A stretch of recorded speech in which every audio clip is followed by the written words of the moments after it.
यह कहानी शुरू होती है वैसे ही जैसे बहुत सी और कहानियां, सब कुछ बिखरने से, दुनिया के अंत से। लेकिन इस बार बात सिर्फ एक वजह की नहीं थी। एक साथ कई क्राइसिस आईं, पैंडेमिक, वॉर, इकोनॉमिक डिक्लाइन और फूड शॉर्टेज। लेकिन ये सारे ऑमिनस साइंस ही अंत नहीं थे। असली तबाही तब आई जब गेम लाइक कैरेक्टर्स, जिन्हें मॉन्स्टर्स कहा गया, दुनिया में प्रकट हुए और उन्होंने इंसानियत को एक्सटिंक्शन के करीब पहुंचा दिया।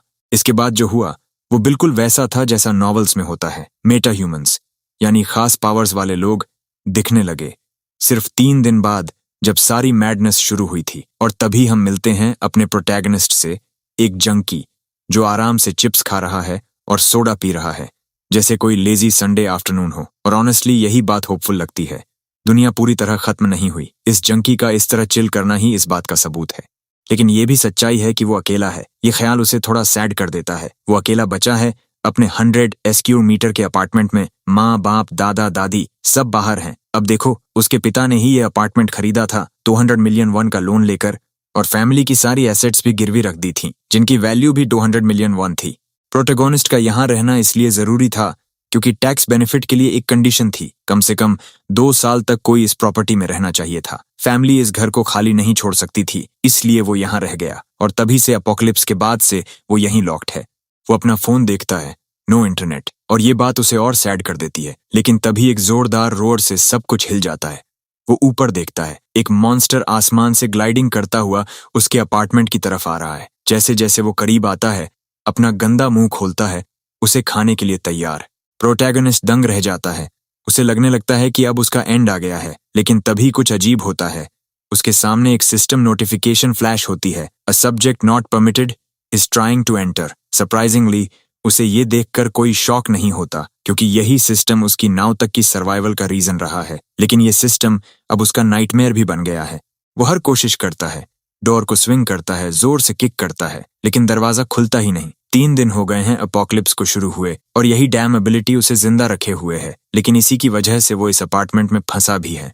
रात के सन्नाटे में वो चुपचाप बैठा रहता है। सिर्फ सिस्टम विंडो उसके सामने ब्लिंक कर रही होती है, जिसमें लिखा होता है, the ultimate shut in can not leave the house. ये पढ़कर उसे गुस्सा आता है। उसे जबरदस्ती इस हालत में डाला गया है और अब उसे कोई मेस्ड अप टाइटल दिया जा रहा है, जैसे ये कोई ग्लोरीफाइड अचीवमेंट हो। अब उसकी सबसे बड़ी प्रॉब्लम सरफेस होने लगती है, फूड सप्लाई। इलेक्ट्रिसिटी कल से कट है और वो फ्रिज की बची खुची साइड डिशेस खा रहा है। लेकिन वो ज्यादा देर नहीं चलेंगी। अब सिर्फ कुछ पैकेट्स ऑफ रामेन ही बचे हैं। उसी वक्त सिस्टम विंडो एक और नोटिफिकेशन देती है, यू हैव हंटेड अ कैलक, EXP gained, skill level increased. वो पूरी तरह कंफ्यूज्ड है। बाहर देखता है तो मॉन्स्टर की डेड बॉडी जमीन पर पड़ी होती है, और तब उसे समझ आता है मॉन्स्टर अब खुद गॉब्लिन्स द्वारा खाया जा रहा है। उसे ये सब हजम नहीं होता कि उसने सेल्फ डिफेंस में ही मॉन्स्टर को हंट कर दिया, वो भी बिना जाने। सिस्टम फिर नोटिफाई करता है कि उसे एक नई स्किल मिली है और नियर बाय लूट अब रिक्वायरमेंट्स फुलफिल करता है। कैलकुलेशन शुरू है। तभी नीचे से भयानक रोर्स की आवाजें आती हैं। वो देखता है कि गॉब्लिन्स पूरी तरह क्रेजी हो गए हैं, क्योंकि जिस फ्लैश को वो एंजॉय कर रहे थे वो अब डिसअपियर होने लगी है। सिस्टम बताता है कि लूट कैलकुलेशन कंप्लीट हो गई है और उसे अप्रॉक्स 2.2 मिलियन वन मिल चुके हैं। उसी मोमेंट कमरे की लाइट्स फ्लिकर करती हैं। इलेक्ट्रिसिटी सडनली रिस्टोर हो जाती है। एक नई स्किल अनलॉक हुई है जिसका नाम है हाउस डिक्लेरेशन, जो अभी लेवल 3 पर है। ये एक पैसिव स्किल है और जब तक घर का रूलर परमिशन ना दे कोई भी अंदर नहीं आ सकता। एक और पैसिव स्किल अनलॉक होती है, डिग्निटी प्रिजर्वेशन, जो लेवल 1 पर है। इसका असर ये है कि उसकी डिग्निटी को प्रिजर्व करने के लिए घर के हाफ फंक्शंस रिस्टोर हो जाएंगे। सिस्टम बताता है कि उसका वॉलेट लेवल मैक्स्ड आउट है और उसके पास अब करीब 2.2 मिलियन वन है। वो तेजी से फ्रिज की तरफ दौड़ता है और कंफर्म करता है फ्रिज चल रहा है। सिर्फ फ्रिज ही नहीं, टैप्स से पानी भी आ रहा है और इलेक्ट्रिक स्टोव भी काम कर रहा है। एक्साइटमेंट उसके अंदर फूट पड़ती है। वो लिटरली खुशी के आंसू बहाता है। सब कुछ धीरे धीरे वैसे ही हो रहा है जैसे वर्ल्ड के एंड होने से पहले था। लेकिन एक पिंच ऑफ सॉल्ट के साथ वो अपना फोन उठाकर चेक करता है कि कहीं नेटवर्क तो नहीं आ गया। लेकिन डिसअपॉइंटमेंट हाथ लगती है, नेटवर्क अभी भी डेड है। इसी बीच उसकी नजर जमीन पर पड़ी एक पेन ड्राइव पर जाती है। वो उसे उठाता है, पीसी में प्लग करता है और जैसे ही फाइल्स प्ले करता है मेमोरीज सामने आने लगती हैं। उसके पेरेंट्स द्वारा रिकॉर्ड की गई, उसके बचपन के छोटे बड़े लम्हे, उसका ग्रो करना, सब कुछ एक एक स्टेप, जैसे जिंदगी की पूरी जर्नी रिवाइंड हो गई हो। शट इन का दिल नम हो जाता है। इन यादों का वेट बहुत भारी है। उसे अब बस एक ही चीज चाहिए, अपनी फैमिली को फिर से देखना, और वो वादा करता है no matter what happens he will bring them back. लेकिन तभी एक सिस्टम विंडो अटेंशन खींचती है। You can now buy items in the store at original prices. ये एकदम नया है और शू इन कुछ देर के लिए स्टन्ड रह जाता है। क्यूरियस होकर वो स्टोर आइकॉन पर टैप करता है। सिस्टम विंडो खुलती है, उसका बैलेंस दिख रहा है और साथ ही लिस्ट आइटम्स का ऑप्शन भी। लगता है सिस्टम उसके वॉलेट से डायरेक्टली कनेक्टेड है। वो ज्यादा सोचता नहीं और बैल्कनी की विंडो खोल देता है। लेकिन जैसे ही वो बाहर कदम रखने लगता है, सिस्टम उसे वार्निंग देता है, you still cannot leave the house. खैर, उसे इसकी उम्मीद थी। स्किल लेवल थोड़ा बढ़ा है, लेकिन वो अभी भी ट्रैप्ड है। लेकिन अब एक बात साफ है, अगर वो मॉन्स्टर्स को हंट करेगा तो उसका लेवल बढ़ेगा और शायद कोई स्किल अनलॉक हो जाए जिससे वो बाहर निकल सके। प्रॉब्लम यह है कि उसे अभी भी नहीं पता कि एक्चुअल में मॉन्स्टर्स को कैसे मारे। कैलक वाला सिचुएशन एक लकी एक्सीडेंट था, लेकिन तभी उसके दिमाग में एक आइडिया आता है, maybe I can take out a few goblins. वो फ्रिज से एक पानी की बोतल उठाता है और एक क्विक स्विंग के साथ उसे पूरे जोर से बाहर फेंकता है। बॉटल हवा में उड़ती है और बाहर निकल जाती है। ये देखकर उसे टेम्पोरेरी खुशी मिलती है, कम से कम ऑब्जेक्ट्स तो बाहर जा सकते हैं। अब वो एक स्टेप आगे बढ़ता है। वो एक डंबेल उठाता है और बैल्कनी की ओर बढ़ता है। जैसे ही वो बाहर देखता है, कुछ अनयूजुअल नोटिस करता है। गॉब्लिन्स वहां हैं, लेकिन वो एरिया से दूर जा रहे हैं, डेड मॉन्स्टर का मांस खींचते हुए। बेसिकली वो रिट्रीट कर रहे हैं। शू इन थोड़ा एंग्शियस हो जाता है, उसकी लास्ट अपॉर्चुनिटी निकल रही है।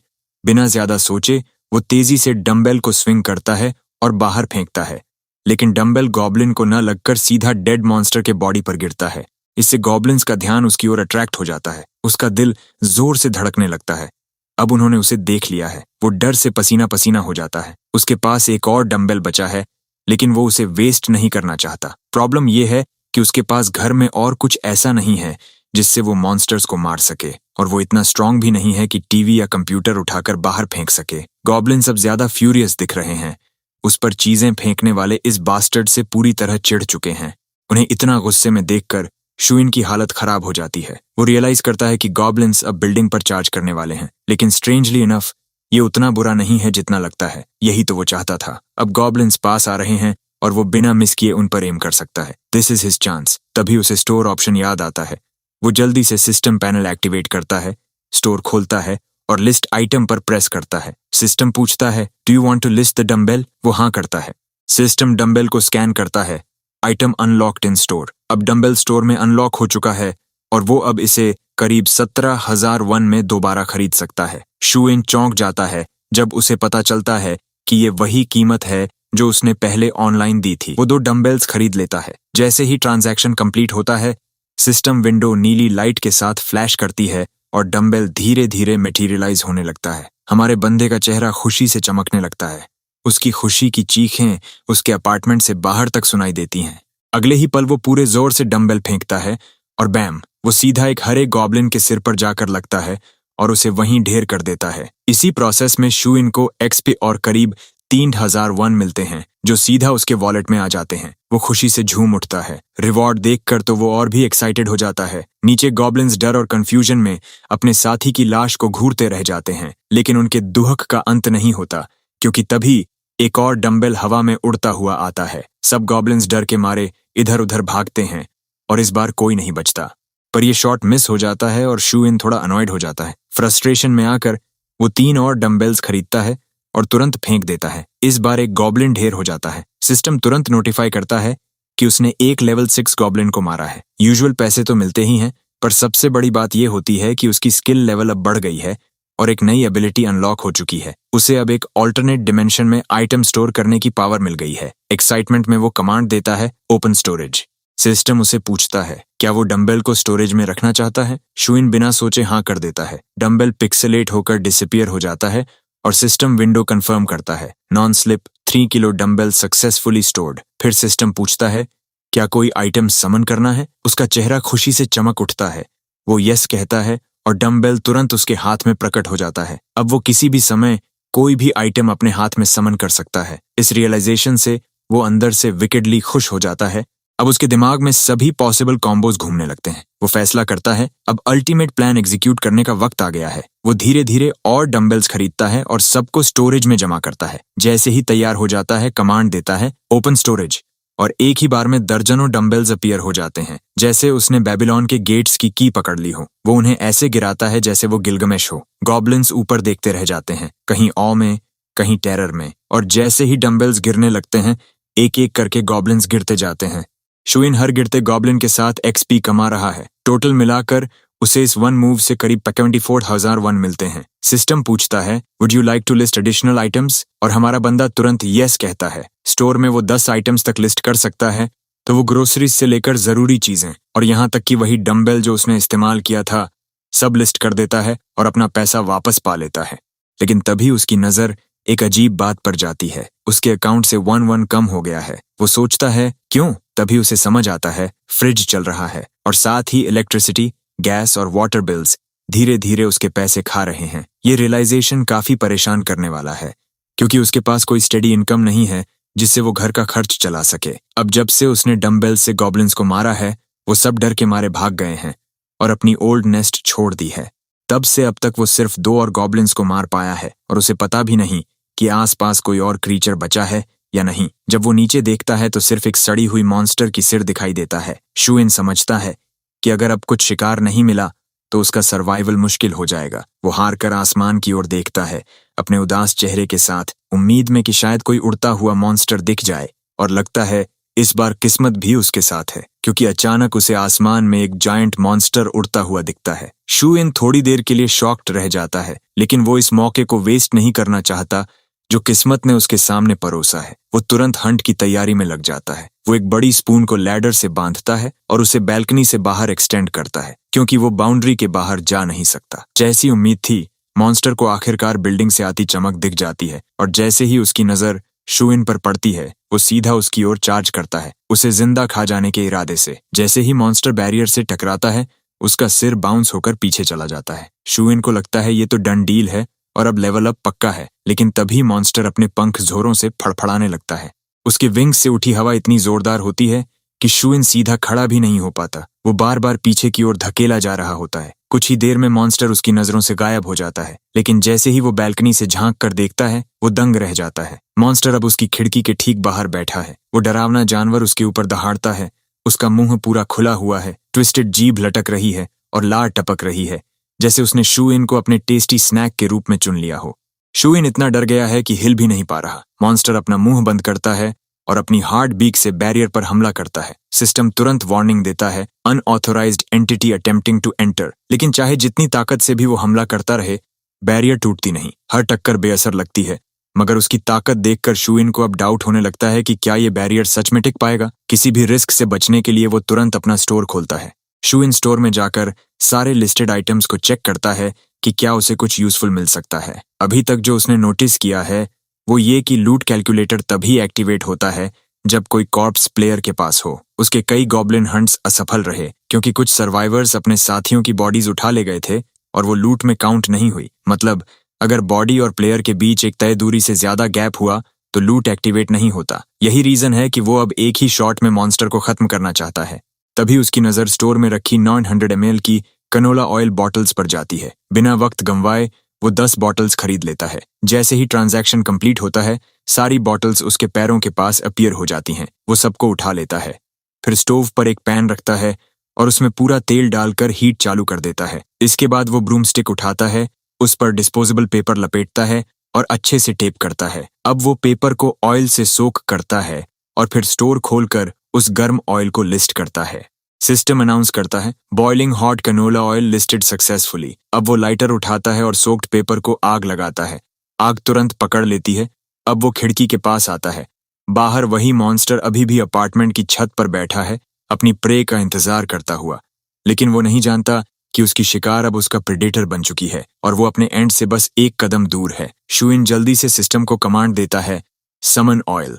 सिस्टम विंडो एक्टिवेट होते ही बॉइलिंग हॉट ऑयल सीधे मॉन्स्टर के सिर पर गिरता है। जैसे ही तेल उस पर गिरता है, वो तड़प कर चीखने लगता है। ये तकलीफ तो एक्सपेक्टेड थी, लेकिन कहानी यहीं खत्म नहीं होती, क्योंकि शुइन तो अभी हीट लिटरली एंड फिगरेटिवली बढ़ाने को तैयार है। जैसे ही आग तेल वाले बॉडी पर लगती है, मॉन्स्टर भभक कर जलने लगता है। उसकी चीखें जैसे विक्ट्री म्यूजिक लगती हैं शुइन के लिए। कुछ ही देर में मॉन्स्टर जमीन पर गिरने लगता है और तिल तिल कर जलता है।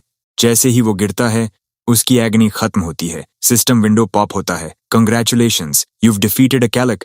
उसे ढेर सारा एक्सपी मिलता है, उसका स्किल लेवल बढ़ जाता है और एक नई एबिलिटी भी अनलॉक होती है। लेकिन यही अंत नहीं है। सिस्टम डिटेक्ट करता है कि ये हंटेड मॉन्स्टर ऑफिशियली रजिस्टर हो चुका है।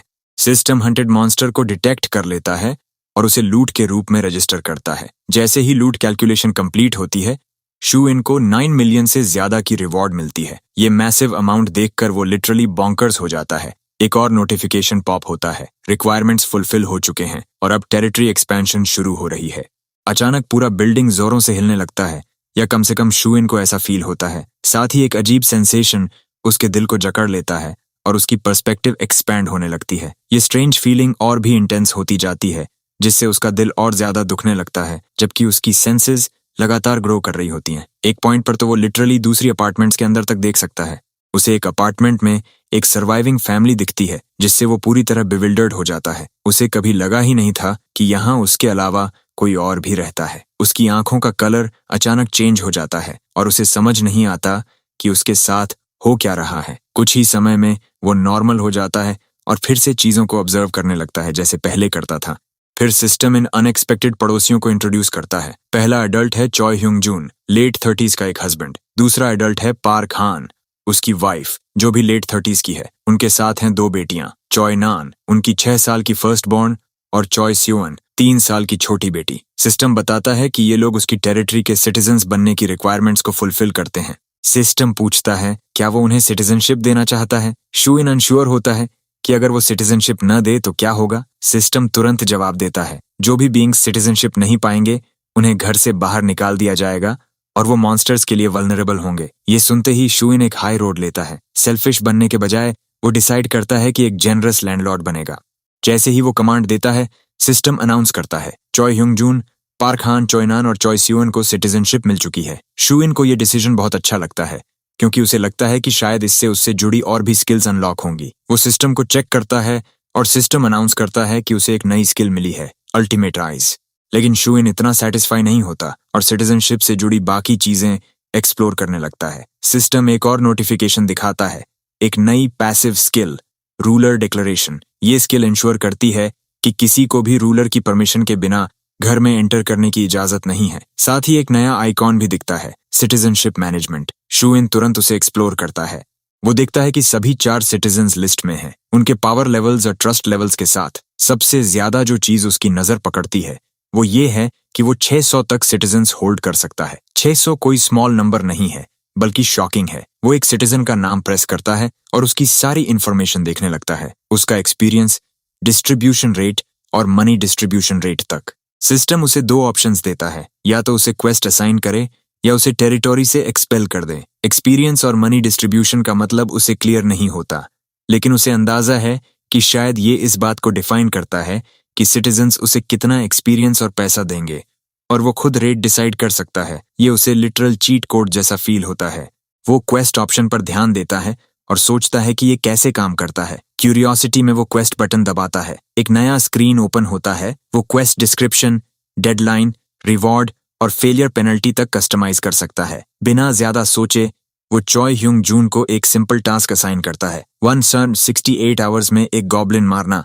रिवॉर्ड थोड़ा एक्सपीरियंस, पेनल्टी कुछ नहीं। सिस्टम उससे कंफर्मेशन मांगता है, लेकिन कंफर्म से पहले वो सोचता है कि पेनल्टी कितना एक्सट्रीम हो सकता है। टेस्ट करने के लिए वो पेनल्टी को बदलकर डेथ अपॉन फेलियर कर देता है। ये देखकर वो शॉक्ड रह जाता है कि सिस्टम बिना हेजिटेशन के उसे एक्सेप्ट कर लेता है। वो क्वेस्ट कंफर्म नहीं करता और सिस्टम ऑटोमेटिकली उस रिक्वेस्ट को कैंसिल कर देता है। शू इन डीपली ट्रबल्ड फील करता है। ये सोचकर ही उसका मन डिस्टर्ब्ड हो जाता है कि उसके पास किसी भी सिटीजन को डेथ पेनल्टी देने की पावर है, सिर्फ एक बटन प्रेस से। ये रियलाइजेशन उसे अनईजी कर देता है। तभी वो अपनी नई स्किल्स में से एक अल्टीमेट आइज एक्टिवेट करता है। उसकी पर्सपेक्टिव और ब्रॉडन हो जाती है और वो लिटरली सब कुछ फिर से देख पाता है। उसे नीचे वो फैमिली फिर दिखती है। वो परेशान लग रहे होते हैं। वाइफ अपने हस्बैंड से पूछती है अब हम क्या करें, लेकिन ह्यूंग जून के पास कोई जवाब नहीं होता। कम से कम वो इतना कर सकता है कि पानी लेने बाहर जाए। वो अपनी वाइफ से कहता है कि बच्चों के साथ यहीं रुको और उसका इंतजार करो, लेकिन उसकी केयरिंग वाइफ ह्वान उस आइडिया से सहमत नहीं होती क्योंकि बाहर का एरिया मॉन्स्टर्स से भरा हुआ है। ह्यूंग-जून भी ये जानता है, लेकिन उसके पास कोई और ऑप्शन नहीं होता। उसकी वाइफ कहती है कि उसे पानी मिल भी पाएगा या नहीं। वो उसे याद दिलाता है कि पास में एक कन्वीनियंस स्टोर है और वो काफी बड़ा भी है, तो शायद वहां कुछ मिल जाए। प्यास से बेहाल बच्चे अपने पापा से पानी की भीख मांगते हैं, जिससे ह्यूंग-जून पर बाहर जाने का प्रेशर और बढ़ जाता है। आखिरकार वो डिसाइड करता है कि उसके पास कोई चारा नहीं, उसे अपने परिवार के लिए जरूरी चीजें लानी ही होंगी। वो अपनी वाइफ से कहता है कि उस पर ट्रस्ट रखो और वादा करता है कि वो जल्द लौटेगा। हुआन के पास कोई बेहतर ऑप्शन नहीं होता, तो वो अपना सिर झुकाकर उसे जाने देती है। हालांकि साफ दिखता है कि वो बेहद डर चुकी है। उसी पल शू-इन अपनी स्किल बंद करता है और हम फिर से उसके अपार्टमेंट में लौट आते हैं। उसे अब जाकर समझ आता है कि हालात कितने बिगड़ चुके हैं। वो अपना स्टोर इंटरफेस खोलता है ये देखने के लिए कि क्या वो स्टोरेज बढ़ा सकता है। जब वो अपना विंडो स्किल एक्टिवेट करता है तो उसे पता चलता है कि तीनों स्टोरेज रिलेटेड स्किल्स अभी भी लेवल 1 पर हैं। लेकिन अच्छी बात यह है कि उन्हें सिर्फ एक पॉइंट में अपग्रेड किया जा सकता है और उसके पास अभी 3 पॉइंट्स हैं। ये रियलाइजेशन उसे सुपर हैप्पी कर देती है। सिस्टम उससे पूछता है क्या वो ultimate shut in store skill को अपग्रेड करना चाहता है। बिना एक पल गंवाए वो येस दबा देता है। सिस्टम विंडो नीली रोशनी से चमक उठती है और जैसे ही अपग्रेड कंप्लीट होता है, सिस्टम अनाउंस करता है कि स्टोर अब लेवल 2 पर पहुंच चुका है। अब वो 20 आइटम्स तक लिस्ट कर सकता है और बोनस में उसे 10% डिस्काउंट भी मिल चुका है। अपग्रेड के बाद उसे याद आता है कि उसके पास अब भी 2 पॉइंट्स बचे हैं। थोड़े सोचने के बाद वो डिसाइड करता है कि एक स्टोर में इन्वेस्ट करेगा और एक डिग्निटी प्रिजर्वेशन स्किल में, क्योंकि आगे चलकर और सिटीजन से सामना हो सकता है। आखिरकार उसका स्टोर फिर से लेवल अप हो जाता है। अब वो लेवल 3 पर है। आइटम लिस्टिंग की लिमिट 40 तक पहुंच जाती है और उसे एक नया फीचर भी अनलॉक होता है, आइटम रेस्टोरेशन। ये बेसिकली ऐसा फंक्शन है जो पुराने घिसे हुए आइटम्स को नए जैसा बना सकता है। उसे ये काफी यूजफुल लगता है और वो बहुत खुश होता है कि उसने इसे लेवल 3 तक पुश किया। बिना टाइम वेस्ट किए वो स्टोर खोलता है और समासू वाटर और जू टैंजरीन्स खरीद लेता है। फिर वो अपने बाकी स्किल्स को भी अपग्रेड करने की सोचता है। सिस्टम उसे प्रॉम्प्ट करता है कि क्या वो अल्टीमेट शू-इन्स डिग्निटी प्रिजर्वेशन स्किल को अपग्रेड करना चाहता है, और ऑब्वियस है शू-इन बिना हेजिटेशन के यस कह देता है। अब उसके पास एक क्लियर प्लान है। अगर वो अपने पड़ोसियों को इलेक्ट्रिसिटी और पानी जैसी एसेंशियल चीजें देगा तो वो बदले में कई तरह की चीजें मांग सकता है। जब डिग्निटी प्रिजर्वेशन स्किल लेवल 2 पर पहुंचती है तो उसे एक नया फीचर अनलॉक होता है, एबिलिटी टू रजिस्टर वैसल्स। लेकिन शट इन को अब भी समझ नहीं आता कि इसका मतलब क्या है। उधर ह्यूंग-जून अपने घर से निकलने की तैयारी में है ताकि अपने परिवार के लिए कुछ ला सके।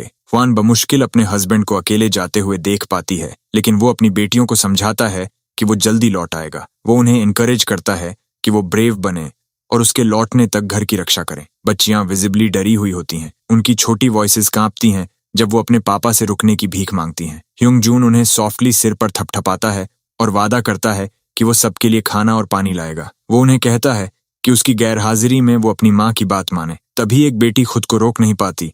उसकी आंखों से आंसू बहने लगते हैं। वो रोते हुए अपने पापा को बाहर के मॉन्स्टर्स की याद दिलाती है। सीन फिर ट्रांजिशन होता है एक बीते हुए पल की तरफ, जब दोनों बहनें पार्क में खुशी खुशी खेल रही थीं, जैसे दुनिया में कोई प्रॉब्लम ही नहीं है। लेकिन फिर सब बदल जाता है। केओस इरप्ट करता है जब गॉब्लिन्स अचानक सड़कों पर फ्लड कर जाते हैं। लड़कियां वहीं फ्रीज हो जाती हैं।